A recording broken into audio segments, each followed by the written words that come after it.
2023 թվականի սեպտեմբերյան իրադարձությունների ժամանակ Լեռնային Ղարաբաղում առկա զենք զինամթերքի զգալի մասը չի օգտագործվել, հայտարարեց վարչապետ Նիկոլ Փաշինյանը, այսպիսով հակադարձելով տևական ժամանակ տարածվող այն պնդումներին, թե այդ ժամանակահատվածում Արցախում ադրբեջանական գործողություններին ռազմական դիմադրություն է ցուցաբերվել։ 2023 թվականի իրադարձություններից հետո Հայաստանի Հանրապետության Անվտանգության խորհրդում նիստ է եղել, որտեղ վերլուծվել են տեղի ունեցած մարտական գործողությունների արդյունքները, եւ ես ուզում եմ արձանագրել,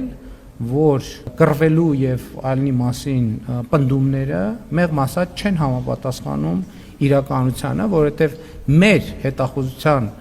եւ ոչ միայն հետախուզության ունեցած տվյալներով արկա զենք զինամթերքի ես տոկոսներ ասեմ կարող եմ տոկոսային ճշգրտությամբ գնահատվել, բայց առյուծի բաժինը դա կարող է լինել 80%, դա կարող է լինել 90%, մնացել են ձեռք չտված։ Լեռնային Ղարաբաղի նախկին իշխանությունների որոշ ներկայացուցիչներ հենց այդ ժամանակ փախել են, բայց հետո եկել ու Հայաստանի իշխանություններին հանկարծ մեղադրել են սահմանը իբրև փակելու համար, շարունակեց վարչապետը։ Ես նույնիսկ հիշում եմ քաղաքացիական հասարակության ներկայացուցիչների հետ, այդ ժամանակ ես Բաղրամյան 26-ում էի նստում,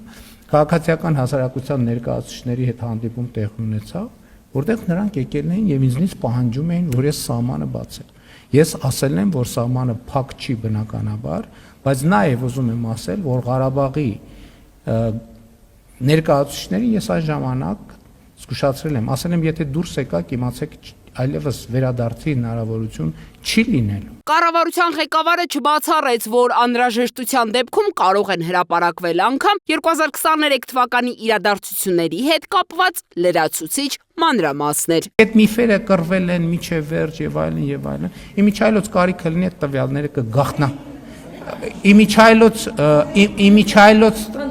Իմիջայլոց անհրաժեշտությունը լինի, ես համոզված եմ, այս խմորը ջուր կտանի,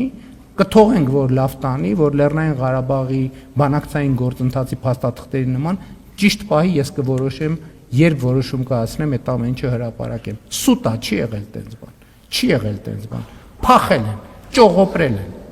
Այս համատեքստում Փաշինյանը անդրադարձավ նաև այն դիտարկմանը, որ այդ ժամանակ Արցախում ցեղասպանություն է եղել եւ տեղի բնակչությունը չէր կարող այդ պայմաններում շարունակել ապրել։ Ընդհանրապես այդ ցեղասպանությունների մրցավազքը պետքա դադարեցնել։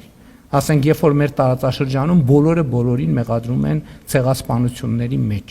Եվ ելի եմ ասում, ցեղասպանությունների մասին խոսույթով մենք ստանում ենք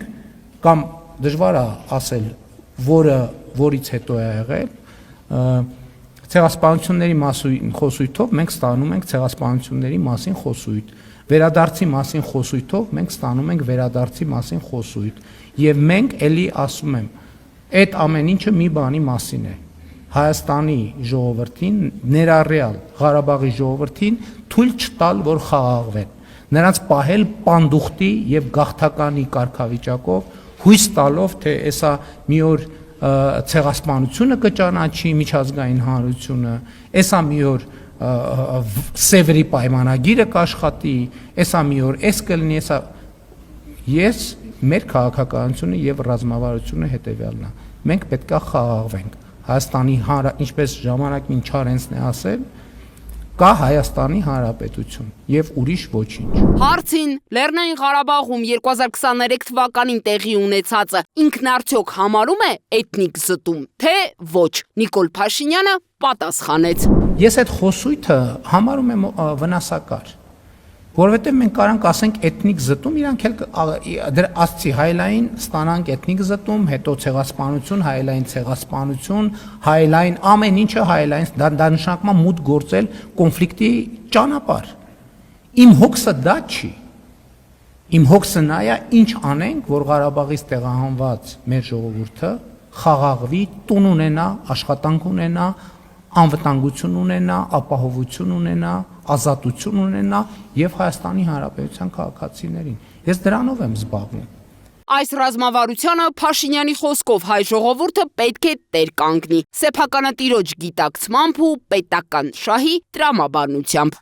Դիանա Դավթյան, Տիգրան Ղազարյան, Free News, Ազատ լուրեր։